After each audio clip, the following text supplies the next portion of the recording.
Are you ready to build a gaming PC? Well, you have clicked on the right video. Hello and welcome to our 2021 gaming PC tutorial, proudly sponsored by our friends here at Micro Center.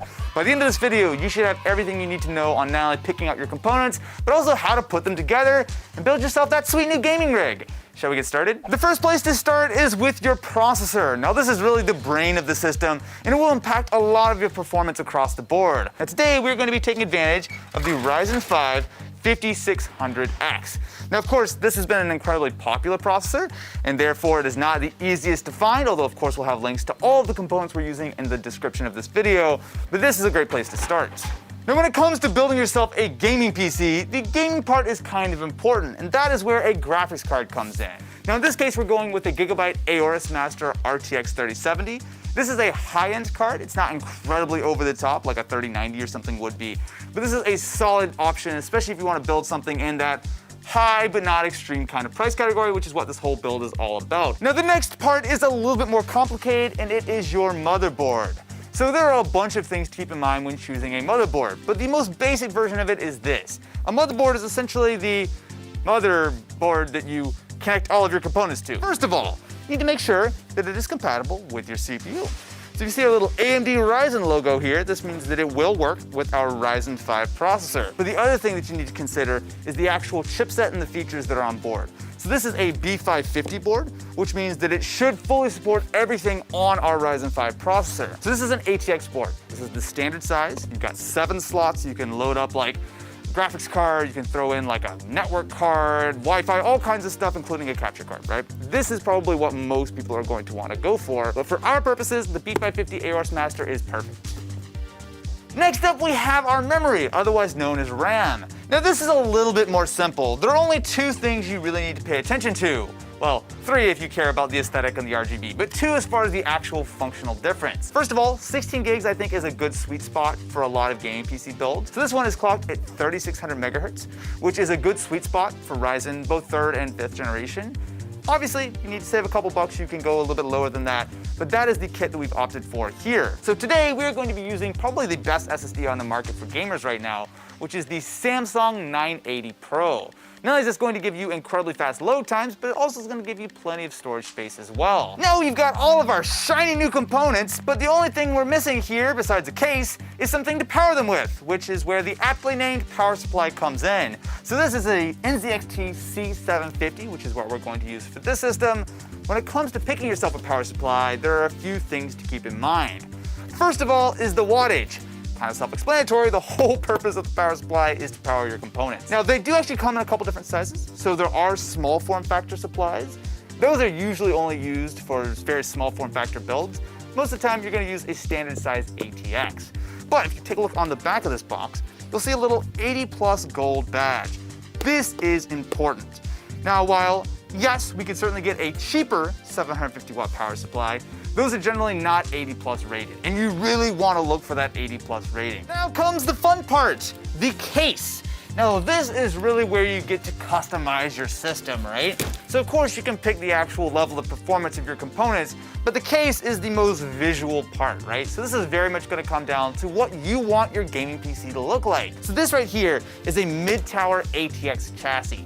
This is probably the most common sort of case you're going to find, and this will be able to fit all of our components and then some. We can add water cooling, we can do a lot of stuff inside this chassis. Now before we finish up, there's one more item that you may or may not need, which is a CPU cooler.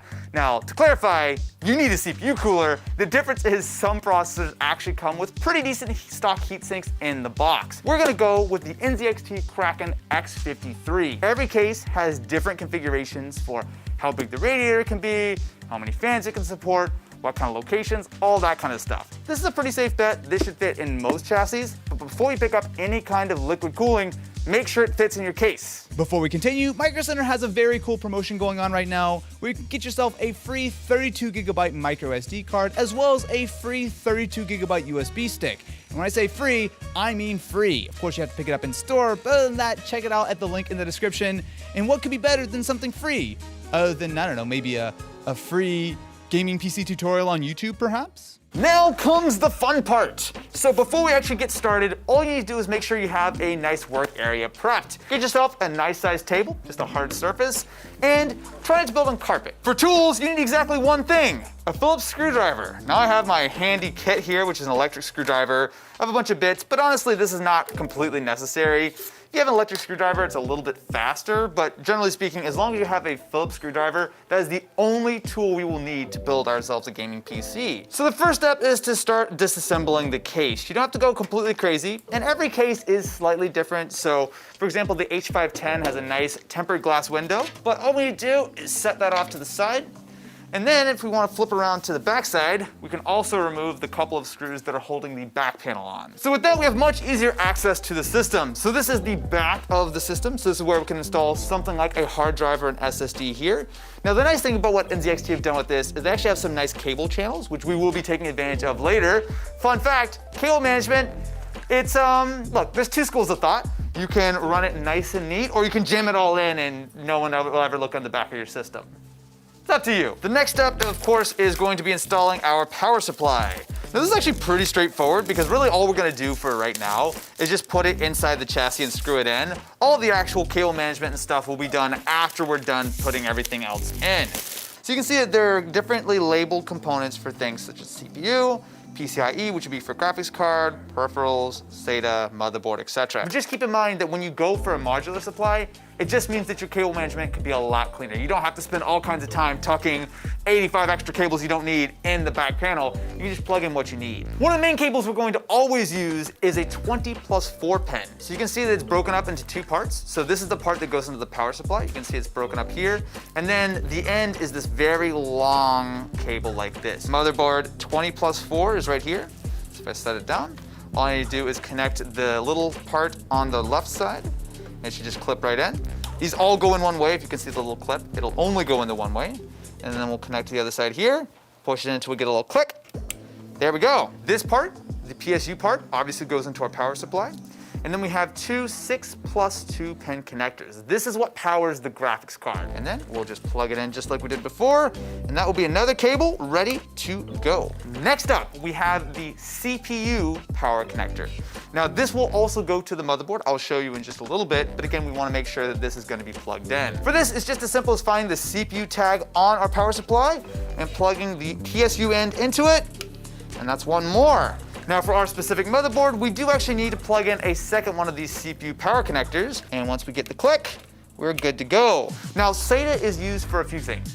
Traditionally, it was used for power supplies going to your hard drives, right? So you're using a standard old school hard drive or a SATA-based hard drive or SSD, you use this to power it. However, these days, mostly what this is used for is powering some of your RGB accessories, hubs, all that kind of stuff. And specifically for us, we're gonna be using it to power our AIO. With our cables attached to our power supply, now it is time to install it in the system. So for this system, we're gonna take that power supply, we're gonna face that fan upside down, facing toward the bottom of the system. We're gonna slide it into place. The most important thing is, we just wanna get this roughly in position. And if you look on the back side, you'll see that it should line up, something like that, and you'll see 4 screw holes. Take a closer look here. There should be one in pretty much each corner, right? So there's 1, 2, 3, and 4. Now it is time to grab the little baggie of screws that came with your power supply. Again, the ones that you're not supposed to lose, and start screwing it in. Now, when it comes to screwing kind of any hardware, and this actually goes for not just the power supply, but for some of the other things we're gonna do later, it pays to do it in a cross pattern. So don't just go sort of put everything in a circle. Instead, so we just started with that top left. Now we're gonna go to the bottom right so that we're evenly applying pressure. Now for this, you don't have to have it super, super tight. As long as the power supply is not moving, it shouldn't be a problem. So we can always come back through and tighten things later. But with that, we have our power supply installed and you have your first step to building a gaming PC complete. Look at that. All right, now let's get into building some of the more fun components. So for this, we're gonna wanna grab a few items. So first of all, we'll grab our memory, have that handy. Also grab yourself the M2 SSD. Of course, if you're using a standard SSD, you can install that later, but for M2, we'll go ahead and grab that right now. You'll also wanna grab your processor, so in this case, our Ryzen 5. And last but not least, we want our motherboard. Next step is to unwrap the motherboard. Now with this, like I said, it is a piece of electronics which is a little bit sensitive to static electricity. Try not to grab it from the actual PCB. So you'll see that there's a lot of like metal components here. It's not a big deal, but generally speaking, try to grab it by components that are a little bit more durable, ultimately up to you. But once you actually have it out, set it down on the box that it came in. So the first thing to start with is the CPU socket. Now that's pretty much always in the top middle of the board. Beside that, you're always going to have your RAM. Now right to the right of that, you'll see our 20 plus 4-pin power. Now that is that big connector that we connected to the motherboard. So we'll be using that a little bit later, but essentially that supplies power to the vast majority of your various components on the board. Now if you look on the top here, you'll have our CPU power connectors. Now again, every board is different. Sometimes you'll have 4, sometimes you'll have 8. This has 8 plus 4, so just keep that in mind. Not all power supplies have capacity to do, say, 12 pins of CPU power. You usually don't need that much, but it's on there, and if you have it, you should plug it in. Moving down the board, we also have ourselves a PCI slot, or in this case, we have several. Now this is usually where you'll plug in things like, well, first of all, your graphics card. So for the graphics card, you want to plug that into the top slot, which in this case is our shiny metal slot. Moving over to the right, we have USB 3.0. USB 3.0 is an annoying connector. I have broken this many times. Now to the right of that, we have our front panel connector. Now besides that, the only other thing we really need to take a look at is where we install our SSD. The only thing to keep in mind is exactly which screw you're going to use to mount the SSD. So if you take a closer look here, you actually have 3 options here. So you see 42, 80, and 110. 80 is by far the most common size of SSD, but if you ever have any kind of doubt, you can just sort of roughly measure it, and you see that that lines up pretty much perfectly. So you'll see that it's actually keyed on one side. So again, it will not go in the wrong way. And then you just line it up with the slot, slide it in until it goes all the way, and that's pretty much it. The last step here is there's a tiny, tiny little screw, which again is usually included with the motherboard. So this one was actually already screwed into place.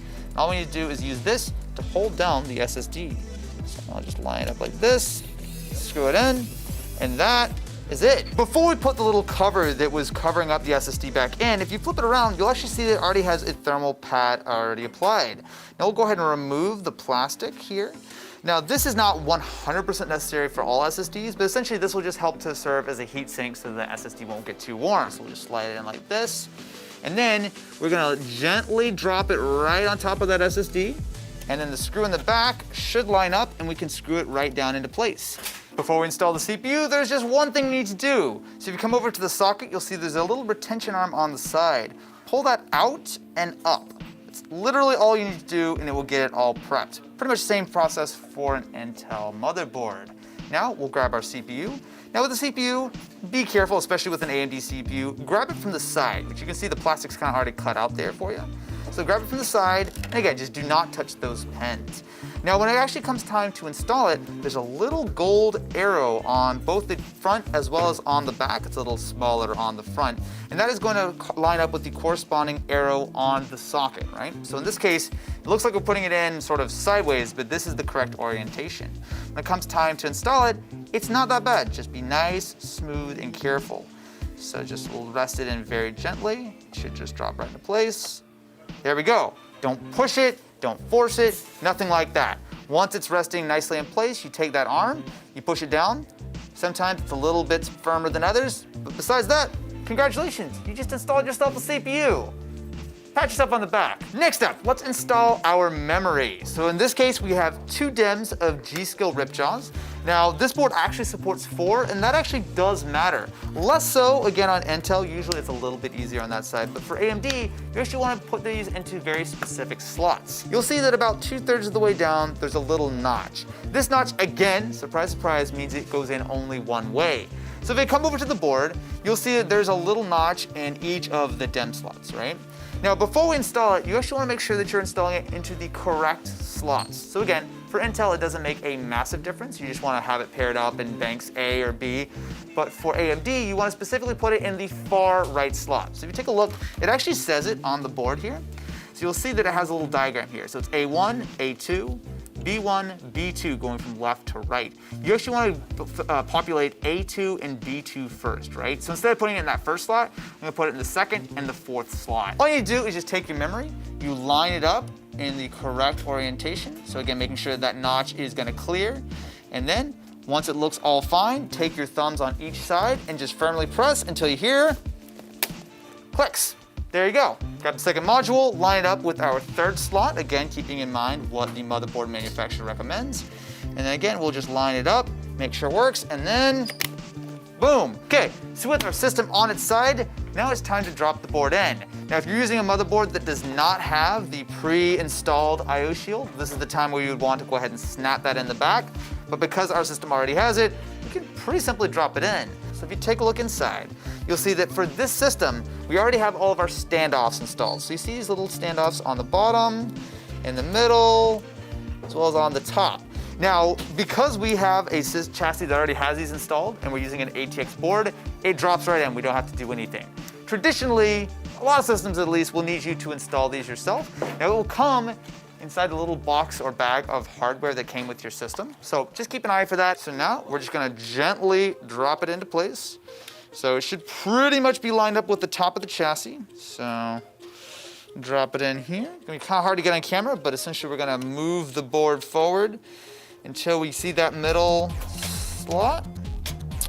And there we go. It is installed. So once it's sitting on that peg, you should be able to see all of your screws through the standoff holes on the board. So one of the nice things about the way the NZXT label their screws is that they're well labeled. So there are a few different kinds of screws that are included with the system. This is what we're gonna look for specifically for the motherboard. You can tell really quickly if you have the wrong screw because it won't tap in right. So, you know. From here, it's pretty straightforward. You just want to take your screw, and in the same way we did it before, we're going to do a cross pattern. We're gonna start with the bottom left, just because that's the easiest to get at, and then we'll screw it into place, and then we'll grab our next screw and work all the way around. So for this board, there are, I believe, a total of 8 screws. 1, 2, 3, 4, 5, 6, 7, 8 screws that we need to attach. So I'll see you in a minute after I finish screwing all these in. Next up, we have our CPU cooling. Now this is the part of the tutorial that's actually going to vary the most based on your specific build. So if you're using an air cooler, you're gonna use an entirely different kind of instructions for it. Honestly, even if you're using the stock cooler that comes with it, it's gonna be pretty simple. Don't feel like you have to go out and do liquid cooling, but that's the main reason why I'm using this AIO is because they're incredibly popular. I wanna give you a little bit of an idea of how to install it. Thankfully, this is actually fairly easy to do on an AMD motherboard. So if you come over here, I've already removed, there's a little plastic piece on the top and on the bottom of the CPU. So go ahead and remove that, but I would only do the first one, right? Leave that other one there because there's a back plate on the back, and that way it won't fall, right? So with 2 of these removed, all I need to do is pull out, there's a little baggie that says AM4. You'll pull out the standoffs and you'll start screwing them into place. Now with this, you just wanna do it finger tight. You don't have to get it super, super cranked down or anything. And then once I have these 2 into place, I will then remove this top plastic component dude. Wow. We're deep in the tutorial, I'm calling things dudes. I've run out of words. Once we have these standoffs in place, we're ready to actually begin putting the AIO into place. Now, if you take a look at it, what we actually have here are a few different components. So we have, obviously, the fans. These are kind of important. We also have a baggie of the hardware. So we'll have some short screws, some long screws, and some washers. We'll use that in a minute.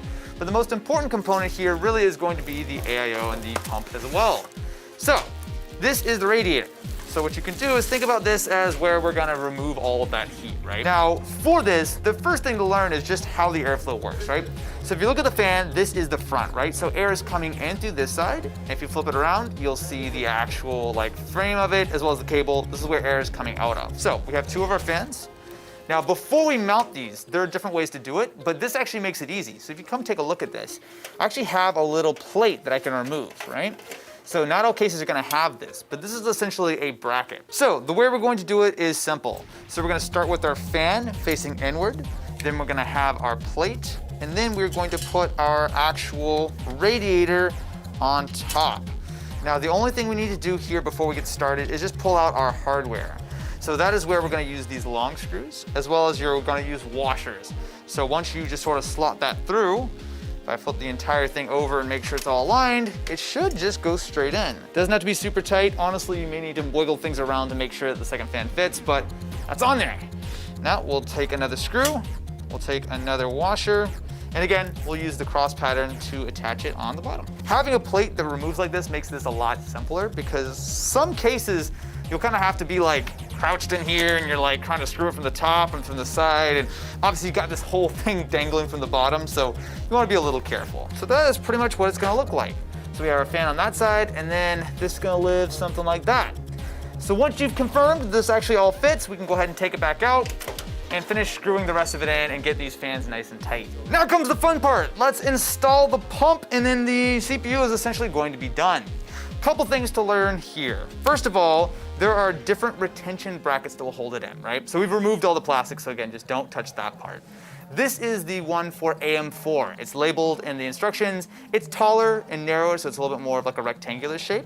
And to put it on, you just line it up and rotate it, right? I think that should be fine. We can obviously try to get these bends to be a little bit cleaner. Keep in mind that every system's gonna be different. Sometimes this looks a little ugly, so don't be in a huge rush. Think about if there's a way to get it in there slightly smoother. Last thing to consider, there are a couple of different things that need to be plugged in. So you have the cables, they're included. But again, when you decide which orientation you want to put it in, just consider that you have two cables coming out one side. So, you know, try not to run it across half the system if you can. If there's a way to like rotate to the right and tuck it around, whatever. Once you're ready, grab yourself your screw, line it up, and we're gonna be good to go. It's 1, 2, 3, 4. And then I will just do them finger tight. Don't worry about getting it super tight at the moment. Again, very important, do a cross pattern. So I'm gonna keep pressure on the middle here, and I'm gonna line it out right here.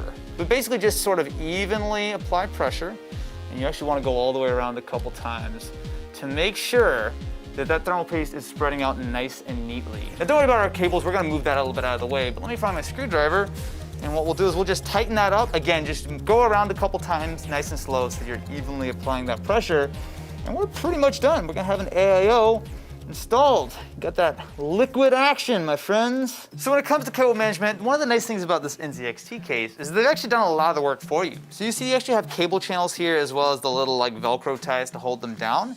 And so once you start running things, it's actually pretty straightforward. So I always like to start with that 20+ 4-pin motherboard power connector. Now you'll see here that what we've got is we actually have a channel which is pretty much perfectly labeled, although I will get that part out of the way. So all we need to do is just drop this right in here. We'll rotate it up here, and we can even go ahead and Velcro it down just for the moment. And then once it comes out here, we just need to pull it through to the front of the case. So don't worry about getting things too neat, but if I turn it around, you'll see that now it has come out pretty much in the perfect spot. So again, there's a little notch here, so it's only gonna go in one way. I'll rotate it around, and there we go. Just press it in, and boom. Connected, and importantly, it's nice and clean. You can hardly see it at all from the front. Next, let's install our CPU power. So again, there's another cable channel back here. So we'll deal with the excess there in a little bit. So we have ourselves our CPU number 1, and we have our CPU number 2. So if you look all the way up here on the top left of the board, like I was showing you earlier, there's our 8-pin as well as our 4-pin for the power. So these have already been run out here. So I'll just drop my light down here and just plug it in. Again, it's 4-pin, so it's only gonna go in one way. Now, the only problem is that fan's in my way, isn't it? Hey. Well, this is gonna be tight. Apologies, it's kind of hard to show on camera, but essentially you can see that we've got everything plugged in here. So now we'll come around back and start grabbing some of our cables from the case. So I've gone over some of these on the board. So this one is our HD audio, self-explanatory, it goes into that audio jack. We have this little guy, which is USB-C. Now, not all cases have this and not all motherboards have this. So in fact, our motherboard does not support USB-C, but you plug that in here. This is that USB 3.0 I was telling you about. This connector is terrible, but it will do the job as long as you're careful. And then one of the nice things about NZXT is they have your front panels all on one little block. First up, I have my audio. So just like all of these things, I feel like I'm a broken record here. You'll see that it is 9 pins with 1 knocked out, which means it's only gonna go in one way.